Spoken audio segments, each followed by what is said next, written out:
Great things happen when God comes into our midst. Great things happen when God meshes with us. Great things, wonderful and beautiful, as God comes to renew what He has made. A renewal that commences with you, a very special person, because you are the summit of His handiwork. No matter how huge the elephant is, no matter how big the blue whale in the sea is, no matter how ferocious the lion is, no matter how cunning the snake is, no matter how tall the giraffe is, not even the luminaries, the sun and the moon, come near to the force and the power that lies hidden in you, dearly beloved. Because you, as a person, made of body, soul and spirit, flesh and blood, you are the summit of everything God has made. And you think God will just look down and allow you to be denigrated, destroyed, taken for granted, laughed at, scorned, without taking action and renewing the summit of His creation? Beloved, today is 13th of May, the first day of our journey for renewal, a world renewed. God invited us to take 4 steps back. For those of us who don't understand this, we are reading the book of Matthew, the Gospel of Matthew, with a group of people known as the Project 1 chapter. We read a chapter of the Bible every day. Today, we were supposed to read Matthew 17. But the message that came as a sign that God was spiritually moving the world 4 days back was for us to retake chapter 13 of the Gospel of Matthew. And this is what we have read in this first day of our prayer and fast for a world renewed. I share few thoughts with you in this 13th chapter of St. Matthew's Gospel.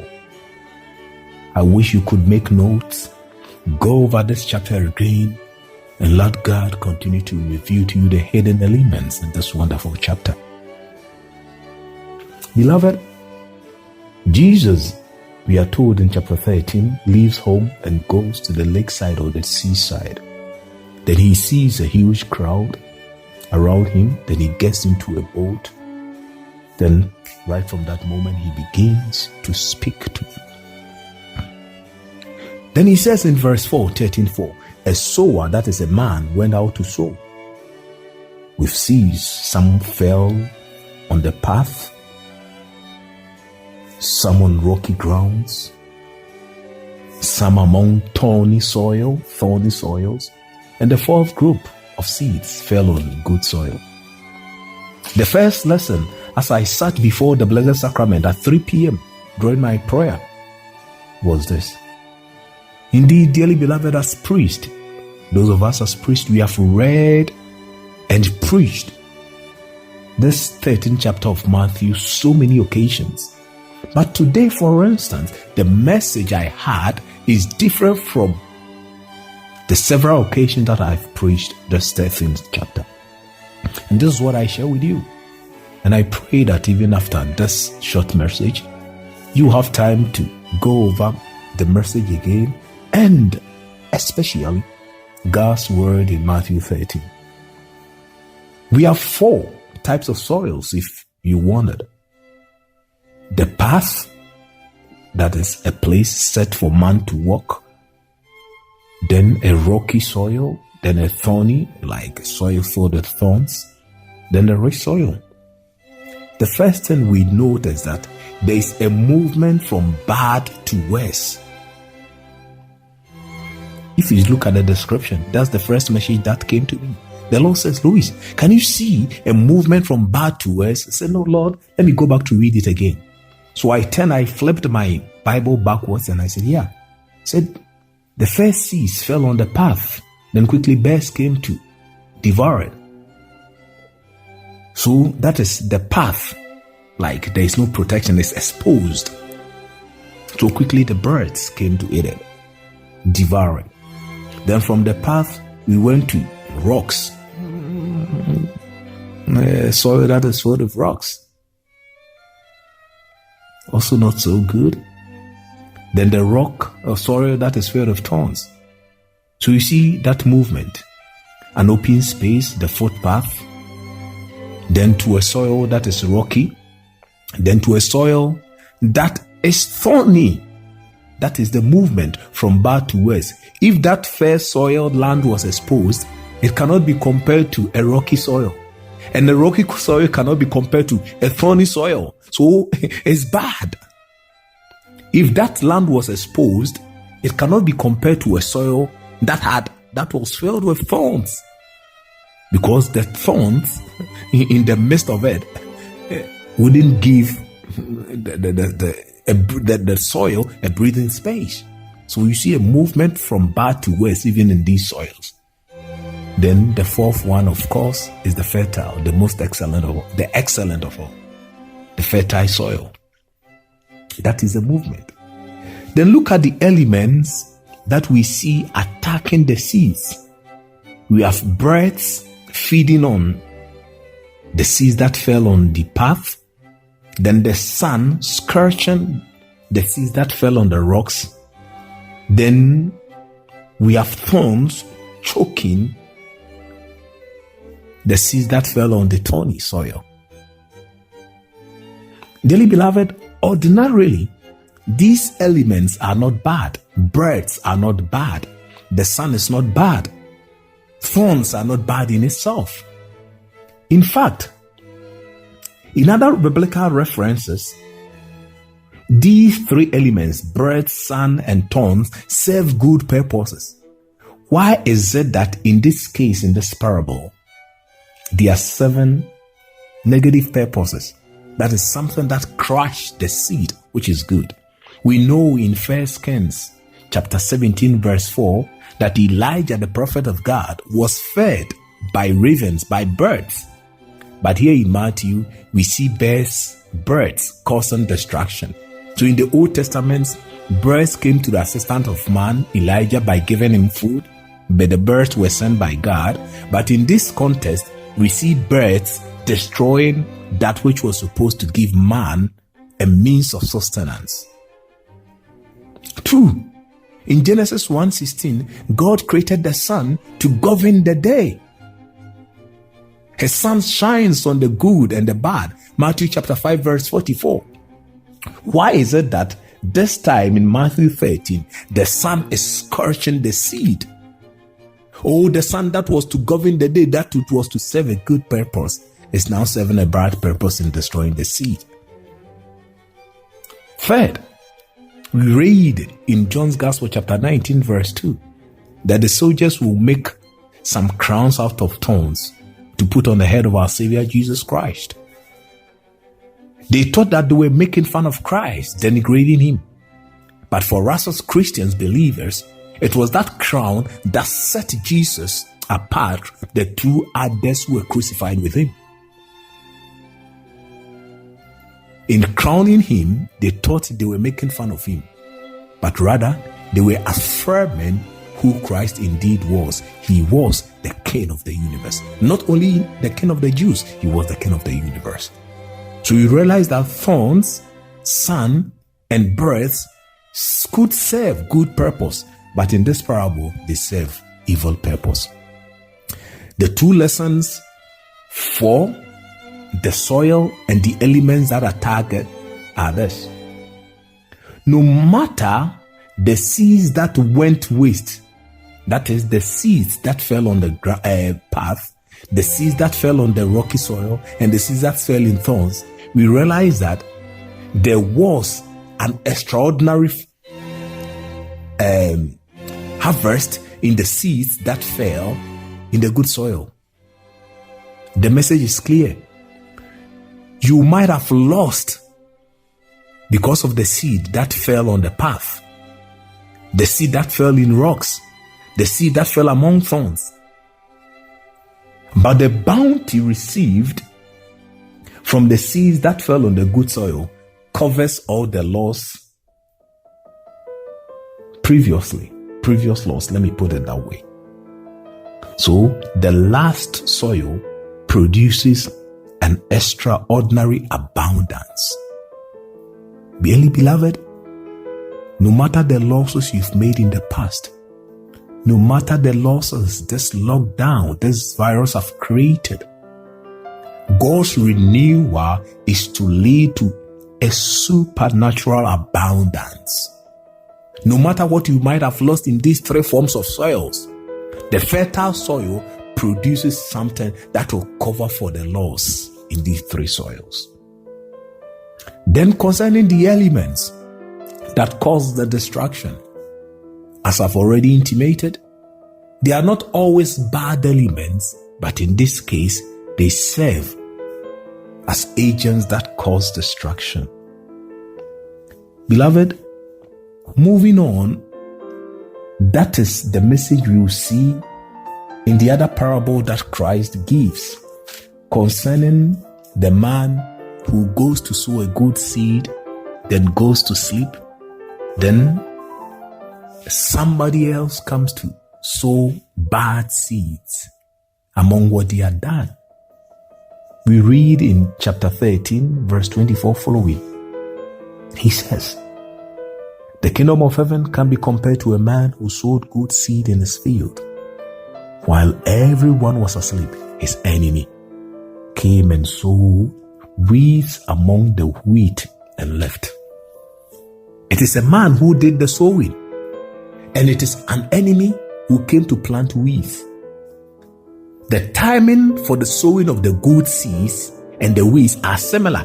That is why we are told in verse 26 that they appeared at the same time, because their timing, the sowing time, was similar or the same. When they had gone to sleep, that same time, around the same time, the enemy came to cause that havoc. So the sowing time were similar or the same, if you prefer. Whilst he sows good seed, the enemy does what?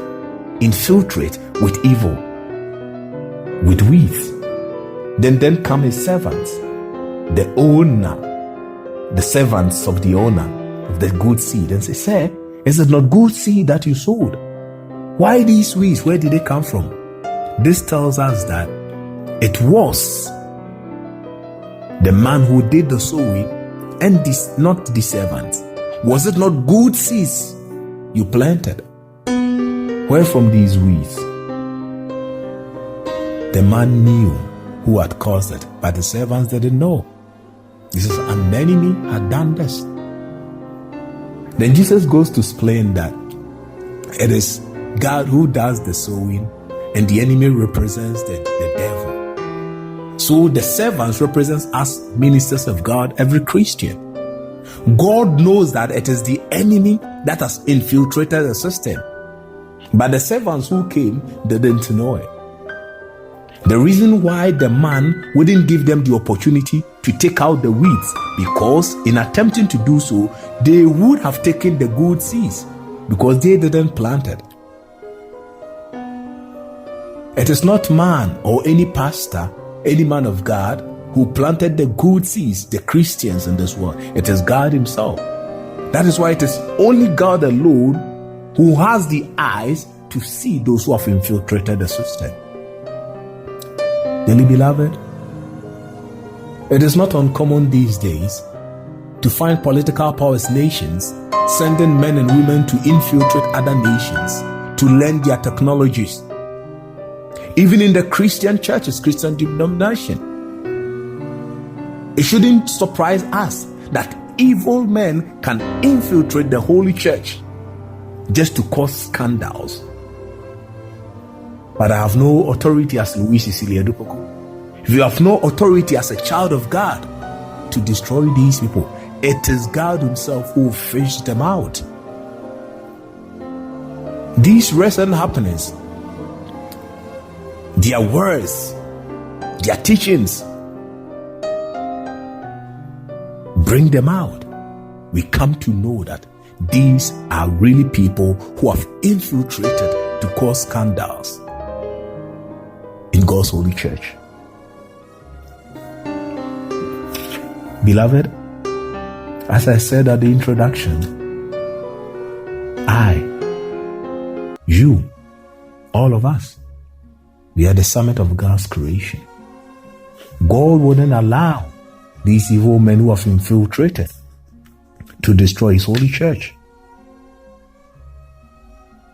As I end this brief reflection, I take you back to the last statement of Jesus, still in Matthew 13,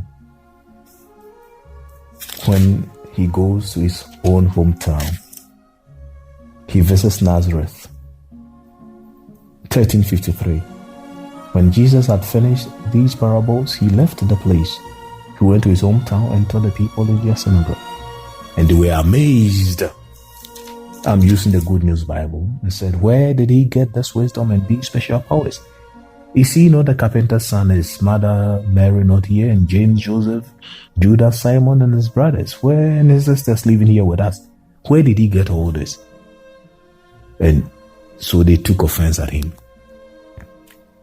Beloved, when this vision came from God to organize about 300 people, as I told you, based on Judges 7:8 concerning the number 300, I spoke with a colleague priest, Reverend Father Michael Boahe, then Reverend Father Michael Usukwatan, and discussed this with them and told them that we needed 300 gallant soldiers to fast and pray. By 12 midnight on the 12th of May, we were still trying to put the list together to see if we're going to get 100 people for the day. Oh, somebody will say, oh, the message came late. I understand. But we struggled. By 1 a.m. 12, like that is 13th, I was still on the phone and we had around 80 people. Then 13th, we had close to 90. It was around 10 a.m. that we had the number 100. Beloved, very honestly, I will have to admit that it hasn't been very easy assembling or gathering the first 100 people for this day, the 13th day. But I have had an assurance in reading the last verse of chapter 13. And I just want to share something with you concerning it and also draw a reference from Acts of the Apostles chapter 6. Indeed, we read, as I've already said, when Jesus went to his hometown and because of lack of belief, he wouldn't do so many great miracles there. The idea that comes to mind was the people that followed Jesus. You know, he had already selected 12 people as apostles. Then when you read Luke 10, we had another number that followed him as disciples. Scripture says they were about 72. So in all, if you want to mix them, you say the 12 plus the 72, 84, unless you want to believe that the 12 were also part of the 72. But let's take this number, that assuming they were 84. But wouldn't this surprise you that despite the message that Jesus carried, even at that time, the first century, only 84 people followed him? The question you might ask yourself that, oh, maybe Jerusalem was not big enough. No, that wasn't it. Indeed, in Acts 6, when Gamaliel was warning the Jews, he mentioned one man who had the following. He had close to 400 people following them. And I read from Acts of the Apostles 6. I told you that my version is the Good News Bible. He advised them concerning the attack on Peter and the rest of the apostles. So one of them, a Pharisee by name Gamaliel, teacher of the law, highly respected by the people, stood in the Sanhedrin and ordered them. He spoke to them, "Fellow Israelites, consider well what you intend to do to these men. Some time ago, the man Theudas, rose up claiming to be somebody, and 400 men followed him, joined him. But when he was killed, his followers scattered, dispersed, and his movement died." Acts 5:35 and 36. Then verse 37, Acts 5:37, he said, "After Theudas, another man, Judas the Galilean, appeared at the time of the census, persuaded many people to follow him. He too perished, and his whole following was scattered." Dearly beloved, at the time, only 84 people were following Jesus. These people who were nobodies, but had a following of 400, while Jesus had 84. For me, the message I got from the last verses in Matthew 13, comparing it with Acts 5:36-37, is that we should in these days judge the efficacy or the genuineness of a preacher man, of a preacher woman, a man of God or a woman of God with his following. Yes, we are living in a technological age where people tend to have following on social media, on the internet. But dearly beloved, let not us be dissuaded, be led into error by following people who have such huge gathering. If we don't know, we've given you an example in scripture. Jesus had only 84 people following him. When he died, his message had come to us. Theudas had 400 following him, a number far more wider than Jesus' followers. But when he died, his movement also collapsed. Indeed, for those of you in Ghana, if you had men who rose as messiahs, the Odifun, Kansas, and the rest, when they died, what has happened to their movements? Men and women in our age or in every age will rise up as messiahs and will win huge followers. But after their death, we shall see whether these were truly men and women of God. Beloved, these 3 days are days of renewal. You have been enlisted in the first day, and I pray and I hope that you stood in for the family and friends. This renewal is for you. Before this message, I googled and searched for the meaning of new, and the words I found for me were very interesting. New means or could mean recently procured, produced, something that did not exist previously. So it's new. Oh, this is a new watch. Previously, I didn't have a watch. But secondly, new could also have this new one, this meaning. I have a watch, a brass watch, a golden watch, a silver watch, which has been tainted, which is dirty, then it's polished, then it becomes new. And so, oh, I have a new watch. This does not mean that the watch did not exist previously. It existed previously, but just that it has been polished, so it has been renewed. This 3-day renewal, we asking God wanted you to be enlisted. Does not mean that this world is being destroyed for a new one. It is the old world you and I have lived in and are still living in that God is polishing and renewing certain elements. He's crashing and neutralizing certain elements that you, dearly beloved, once you have committed your gains to Him, may stand firm in Him. I pray that, like the first examples regarding the first 3 soils that lost the seeds, after these, dearly beloved, you may regain in extraordinary abundance as the fertile soil those things that you might have lost because they fell spiritually on the footpath, because spiritually they fell onto rocks, or because spiritually or physically they fell into thorns, you lost them. God will renew you and grant you an extraordinary abundance. Remain blessed, and continue to join us spiritually as you move into the second day and the third day with the 200 other gallant soldiers who will be enlisted like you. You are blessed. Remain blessed. Amen.